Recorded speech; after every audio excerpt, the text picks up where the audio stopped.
নমস্কার, ওঙ্কার বাংলায় আপনাদের স্বাগত। আমি আপনাদের সঙ্গে বিশ্বজিৎ।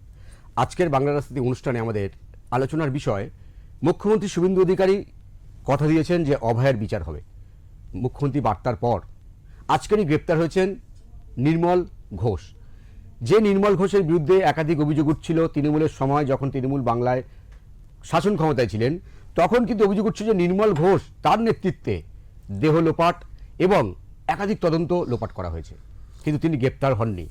এবারে রাজ্যে পালাবদলের পর নির্মল ঘোষ গ্রেপ্তার, পুরী থেকে গ্রেপ্তার হয়েছে।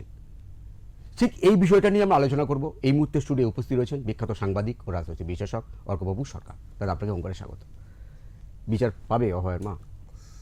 প্রথম কথা, সিবিআই এতদিন নির্মলকে কেন জেরা করেনি, এই প্রশ্নটা তো খুব প্রাসঙ্গিক। নির্মল, সঞ্জীব আর সোমনাথ, এই তিনজন মিলে যে ক্ষিপ্র গতিতে অভয়ার দেহ সৎকার করেছিল, শ্মশানে সৎকারের সময় অভয়ার মৃতদেহ ৩ নম্বর তালিকায় ছিল। হঠাৎ করে কেন সবাইকে টপকে তাকে প্রথমে সৎকার করা হলো? পরিবারের লোকজন শেষ কাজের যে খরচ সেটাও দিতে পারেনি, কোনো নিকটাত্মীয়ের স্বাক্ষর ছিল না। আরজিকর হসপিটাল থেকে অভয়ার মৃতদেহ কার্যত ছিনতাই করে নিয়ে গেছিল নান্টু বাহিনী, এবং তারপরে যা হয়েছিল আমরা সবাই জানি।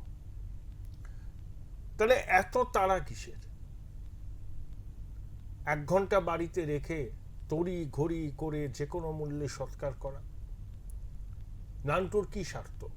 নান্টুর এখানে ব্যক্তিগত কোনো স্বার্থ নেই। নান্টুকে ইনস্ট্রাকশন দেওয়া হয়েছিল যত তাড়াতাড়ি সম্ভব অভয়ার মৃতদেহ সৎকার করতে হবে। এই ইনস্ট্রাকশনটা কে দিয়েছিলেন? যিনি ঝাড়গ্রাম থেকে তৎকালীন কলকাতার পুলিশ কমিশনার বিনীত গোয়েলকে টানা ফোন করে গেছিলেন, নিজেই স্বীকার করেছেন। তাহলে এগুলো হচ্ছে তথ্য প্রমাণ লোপাট। অভয়ার মৃতদেহ নিয়ে আর যাতে কোনো পরীক্ষা নিরীক্ষা না করা যায়, আর একবার পোস্টমর্টেম করা যেতে পারত। এগুলো নিশ্চিত করার জন্যই সর্বোচ্চ প্রভাবশালী নির্দেশে নান্টু এই কাজটা করেছে। নান্টু তো বোরে, যার ইনস্ট্রাকশনে করেছে তার ফোনটা বাজেয়াপ্ত করে তাকে তদন্তকারীদের মুখোমুখি করতে হবে। তিনি হচ্ছেন নাটের গুরুমা, তিনিই সবটা করেছেন, কোনো সন্দেহ নেই এতে। ইনস্ট্রাকশন এসেছিল বিনীত গোয়েলকে, অভিষেক গুপ্তা, যে 10 লাখ টাকা নিয়ে যাও। দিদিমণি সবকিছু টাকার অঙ্কে বিচার করতেন তো, তাই নান্টুকে ইনস্ট্রাকশন দেওয়া হয়েছিল দৌড়ে এসো আর্চি করে যে কোনো মূল্যে দেহটাকে হসপিটাল চত্বর থেকে বার করে বাড়িতে নিয়ে গিয়ে সৎকার করে ফেল। কেন করেছিল? কাকে বাঁচাবার জন্য করেছিল? সঞ্জয় রায় এককভাবে এই ঘটনার সঙ্গে যুক্তটা কেউ বিশ্বাস করে না, কেউ বিশ্বাস করে না। আরে সঞ্জয় রায়কে বাঁচাবার জন্য তো এত কাজ করা হয়নি। এমন কেউ ছিল এই ঘটনার চক্রী বা মূল পান্ডা, তিনি অত্যন্ত প্রভাবশালী পরিবারের কেউ, তাকে বাঁচাবার জন্য এই কাজগুলো করা হয়েছিল। নইলে সঞ্জয় রায়ের মতো একজন অকিঞ্চিতকর লোককে বাঁচাবার জন্য কলকাতার police commissioner, DC north, Nantu, Somnath, Sanjeev, পুরো ইকোসিস্টেমটা রাস্তায় নেমে পড়ল। উত্তরবঙ্গ লবি সক্রিয় হয়ে উঠল। ওই কি শ্যামা না রামা আছে, উত্তরবঙ্গ লবির মাথা, ভালো গিটার বাজাতেন, কালীঘাটের অত্যন্ত ঘনিষ্ঠ। সুশান্ত রায়, এদের হেফাজতে নিয়ে জেরা করা উচিত, একদম হেফাজতে নিয়ে। বেশ দাদা, একটা প্রশ্ন কি তাহলে আসে না, যে সিবিআই তদন্ত করেছিল সেটা তো সেন্ট্রাল গভর্নমেন্টের ছিল, এবারে নয় ছবি মানে রাজ্যে পালাবদল ঘটেছে, কিন্তু সেই যে তদন্ত সিবিআই করবে, তাহলে আলাদা কি হবে? না না, নতুন তো তদন্তকারী অফিসার নিয়োগ হয়েছেন, সন্দীপনী গর্গ। সীমা পাহুজা কেন করতে পারেননি তার উত্তর সীমা পাহুজাকে দিতে হবে। এটাও ঠিক যে 96 ঘন্টা বাদে সিবিআই তদন্তভার হাতে নিয়েছিল, অনেক তথ্য প্রমাণ লোপাট হয়ে গেছে। কেন সিবিআই প্রাক্তন মুখ্যমন্ত্রীকে তলব করেনি, তার ফোনটা নেয়নি? অনেক কিছু বেরিয়ে যেত। শোনা যায় যে বিদেশি সিম ব্যবহার করে ফোন করেছিলেন, যাতে কোনো তথ্য প্রমাণ না থাকে, কাউকে বাঁচাবার জন্য করেছিলেন। আসল নাটের গুরু হচ্ছেন উনি। এমন কেউ এই ঘটনার সঙ্গে যুক্ত ছিল যে ফেঁসে গেলে কালীঘাট বিপদে পড়ত, তাকে বাঁচাবার জন্য।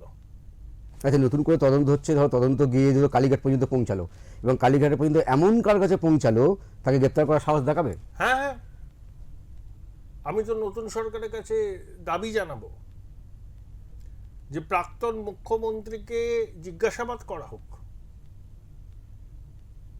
তিনি স্বাস্থ্যমন্ত্রী ছিলেন, তাকে জিজ্ঞাসাবাদ করা হোক। এতক্ষণ ফোনে কথা বলেছেন বিনীত গোয়েলের সঙ্গে, কি বলেছিলেন? নান্টু ঘোষ, প্রাক্তন মুখ্যমন্ত্রী সন্দীপ ঘোষ, বিনীত গোয়েল, অভিষেক গুপ্তা মুখোমুখি বসিয়ে জেরা করা হোক। তালে পর্দা ফাঁস হবে, রহস্য উন্মোচিত হবে। সিবিআই তো উচিত ছিল নান্টু ঘোষকে অন্তত তলব করা, করেছিল বোধহয় একবার, হেফাজতে নিয়ে জিজ্ঞাসাবাদ করা উচিত ছিল। নান্টু এমনি এমনি করেনি, নান্টুকে ইনস্ট্রাকশন দেওয়া হয়েছিল। নান্টু সব কাজ হয়ে যাওয়ার পরে বলেছিল না, ওয়েল ডান বয়েজ। এত কি এর ওয়েল ডানের কি আছে? পরিষ্কার কারুর নির্দেশ নান্টু অক্ষরে অক্ষরে পালন করেছিল। কিন্তু আজকের আমরা দেখলাম আর একটা অস্বস্তিকর খবর কিন্তু সামনে আসছে, এনআরএসে একজন নার্সের রহস্যময় মৃত্যু হচ্ছে বাথরুমে। অত্যন্ত দুর্ভাগ্যজনক ঘটনা। সরকারি হসপিটালে তরুণী চিকিৎসক দর্শন করে খুন হয়ে যাচ্ছেন, নার্স আত্মহত্যা করছেন। শারদত্ত মুখোপাধ্যায় গিয়েছিলেন, তিনি নিজে ডাক্তার, খুব নামকরা অঙ্কোলজিস্ট। স্বাস্থ্য এবং শিক্ষা এই দুটো জিনিসের সঙ্গে সাধারণ মানুষের নিবিড় যোগাযোগ। সরকারি হসপিটালের উপর রাজ্যের বেশিরভাগ মানুষ নির্ভরশীল চিকিৎসার জন্য। এখানে যদি এই সমস্ত ঘটনা ঘটে, তাহলে কিন্তু সঠিক বার্তাটা যায় না। এই ঘটনাটা তো তদন্ত করা উচিত। এটা নিছক আত্মহত্যা নাকি অন্য কিছু ছিল? অস্বাভাবিক মৃত্যু তো বটেই। দেখা যাক কি করে সরকার। আগের সময় আমরা দেখতাম এই ধরনের কিছু ঘটনা ঘটলে সরকার বলতো ছোট ঘটনা, বা এই ধরনের ঘটনা হয়েই থাকে। এই যে মনোভাবটা কি এখন বদলাবে এই সরকার? সেটা তো বদল হয়েছেই। মুখ্যমন্ত্রী তো বলেছেন যে অভয়ার বিচার পাবি, এবং এটাও তিনি বলেছেন যেই জড়িত থাকুক না কেন, যত বড় মাথা, তাকে কিন্তু বিচারের আওতায় আনা হবে। আমি তো আবার বলছি, নান্টু ঘোষ একা এই কাজ করেনি। ওর কি খেয়ে দেয়ে কাজ আছে? দৌড়ে গেল, দুজন সঙ্গীকে নিয়ে তড়িঘড়ি করে মৃতদেহ সৎকার করলো, তারপরে বলল ওয়েল ডান বয়েজ।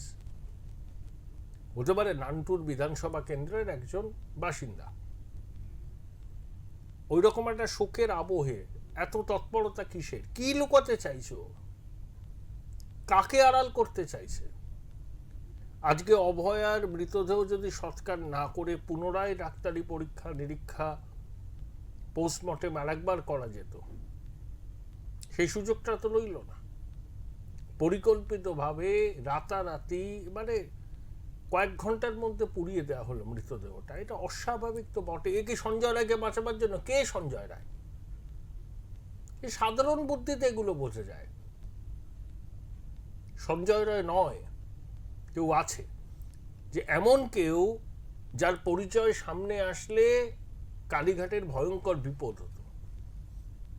তাই কালীঘাট সব শক্তি প্রয়োগ করেছিল, প্রশাসনিক ক্ষমতা, রাজনৈতিক ক্ষমতা, যেন তেন প্রকারেণ মৃতদেহটাকে দাহ করে দিতে হবে। বেশ, সরকার বদলেছে, নতুন সরকার বিচার দেবে বলছে, কোন দিকে ঘটনা দেয় সেদিকে আমাদের অবশ্যই নজর থাকবে। তবে মসজিদে যে 4000 মাইক খোলা হলো, কল্যাণ বন্দ্যোপাধ্যায় আজকে কোর্টে গিয়ে বলছেন যে কোনো নির্দেশ ছাড়াই পুলিশ গিয়ে জোরজবস্তি করে খুলে দিচ্ছে। রাজ্যে যে সরকার নতুন এসছে তাদের কি কোথাও একটা তা উনি জোরজার করে খুলে দিচ্ছেন, তো সরকার তো কোনো নির্দেশ দেয়নি যে মসজিদ থেকে মাইক খুলতে হবে। এটা কল্যাণ বন্দ্যোপাধ্যায় বলেছেন। উনি এজির সঙ্গে তীব্র বাদানুবাদে জড়িয়ে পড়েন। এজি নাকি তাকে বলেছেন চটি চাঁটা, উনি সুরজিৎ বাবুকে বলেছেন বুট চাঁটা, এবং এজি নাকি কোনো প্রস্তুতি ছাড়াই আদালত চত্বরে চলে আসেন। তিনি দেওয়ানি আইনের উকিল, কনস্টিটিউশনাল ল সম্পর্কে ওয়াকিবহাল নয়, সব বলেছেন কল্যাণ। নজিরবিহীন এইসব বাক বিতণ্ডা তর্চা, প্রধান বিচারপতিকে নাকি হস্তক্ষেপ করতে হয়। কোনো সরকারি তো নির্দেশ নেই যে মাইক খুলতে হবে। আর শুভেন্দু বড়া পরিসংখ্যান দিয়েছেন মন্দির থেকে কত মাইক খোলা হয়েছে, মসজিদ থেকে মাইক কত খোলা হয়েছে। 65 ডেসিবেল তো সর্বোচ্চ শব্দ সীমা, তার বাইরে শব্দ যাবে না, এটা তো মিটে গেল। প্রাসঙ্গিক বিষয় নিয়ে কল্যাণ কেন বাজার গরম করতে চাইছেন? কিন্তু বিকাশবাবু আর একটু উপরে গিয়ে তিনি বলছেন, যদি তিনি মনে করেন যে ডিজে যে বাজে, বিভিন্ন মন্দিরেও তো ডিজে বাজে ভাসান বা বিভিন্ন অনুষ্ঠানের সময়, তো তার বিরুদ্ধে যদি জনস্বার্থ মামলা করি তাহলে কী হবে উনি বলছেন। বিসর্জনের মিছিলে আমি ডিজে বাজানোর বিরোধী। রীতিমতো শব্দ দূষণ হয়, কিন্তু আমাদের সনাতনীদের যে পুজো পার্বণ উৎসব আছে সেখানে বিসর্জনও কিন্তু খুব ধুমধাম করে হয়। প্রথম কথা, দেবী দুর্গার কোনো বিসর্জন হয় না। আমরা দেবী দুর্গাকে দেবাদিদেব মহাদেবের চরণে নিবেদন করতে চাই সিঁদুর খেলার পরে। এটা আমাদের রীতি। ঢাক বাজে, ঢোল বাজে, ব্যান্ড পার্টি আসে, আলোকসজ্জা হয়, আলোর গাড়ি চলে। ডিজেটা হচ্ছে রিসেন্ট ফেনোমেনন, এসব ছিল না আগে। হ্যাঁ, ডিজে নিয়ে শব্দ দূষণ হয়, সেখানেও নির্ধারিত মাত্রার মধ্যে বাজাতে হবে। যদি না বাজায় তাহলে নিষেধাজ্ঞা জারি করতে হবে। ডিজে তো কোনো বিসর্জন শোভাযাত্রার অবিচ্ছেদ্য অঙ্গ নয়, এগুলো হাল আমলের ফ্যাশন। ঢাক বাজবে, ব্যান্ড পার্টি বাজে, এগুলো হয়, তাতে কোনো শব্দ দূষণ হয় না। আর আমাদের শারদোৎসবের ঐতিহাসিক একটা অসাম্প্রদায়িক চরিত্র আছে, সেটা হচ্ছে যে ব্যান্ড পার্টিগুলো পুজো কমিটি বায়না করে হ্যারিসন রোড চত্বরে, Mehboob band, Sohrab band, Indian band, সব কিন্তু মুসলমান। তাদের মালিক মুসলমান এবং যারা বাজান তারাও মুসলমান। কোথাও তো কোনো অসুবিধা হয় না। এ তো দশকের পর দশক ধরে এই ট্র্যাডিশন চলে আসছে, কারোর তো মনে কোনো প্রশ্ন আসে না। মুসলিম ভাইরাও তো সেই শোভাযাত্রায় অংশ নেন। ডিজেটা, আমি এই ডিজে সংস্কৃতিকে আমি পছন্দ করি না। শব্দ দূষণ হয়। 5-6টা লাউড স্পিকার একসঙ্গে রেখে একটা ছোট ট্রাকের পিছনে রেখে তারস্বরে বাজানো হয়, এতে শব্দ দূষণ হয়। সেই শব্দ দূষণ যাতে কমে সেজন্য প্রশাসনকে দেখতে হবে। সব ক্ষেত্রে প্রশাসন সমদৃষ্টিতে দেখবে, এটাই আমাদের বক্তব্য।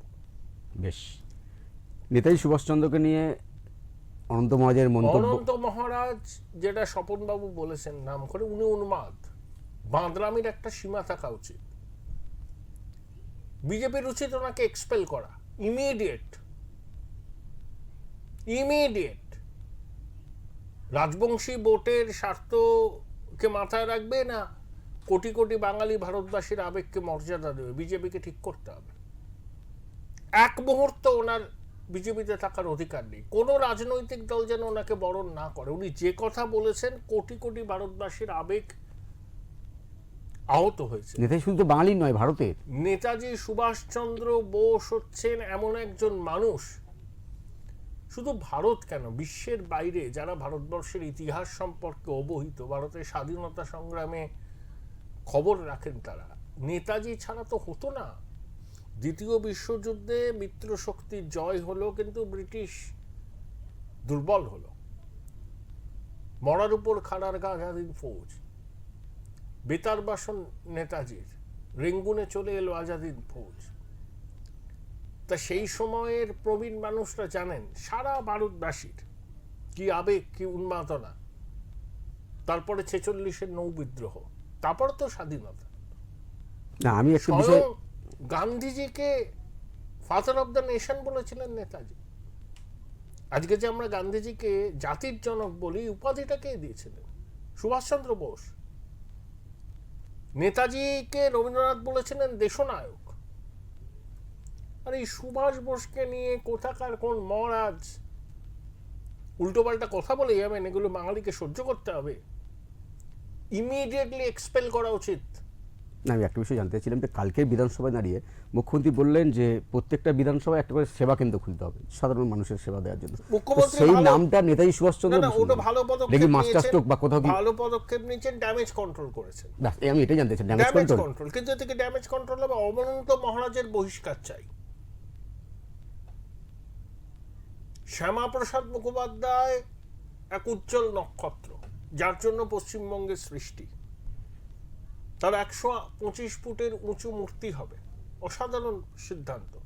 প্রাথমিক থেকে উচ্চশিক্ষা পর্যন্ত শ্যামাপ্রসাদের মতাদর্শ, তার জীবনী, তার ভূমিকা, নেহেরু সরকারের প্রথম শিক্ষা ও শিল্পমন্ত্রী, তার দূরদর্শিতা, কাশ্মীর নিয়ে তার অবস্থান, সব থাকবে। কিন্তু নেতাজি যেন কোনোদিন উপেক্ষিত না হয়।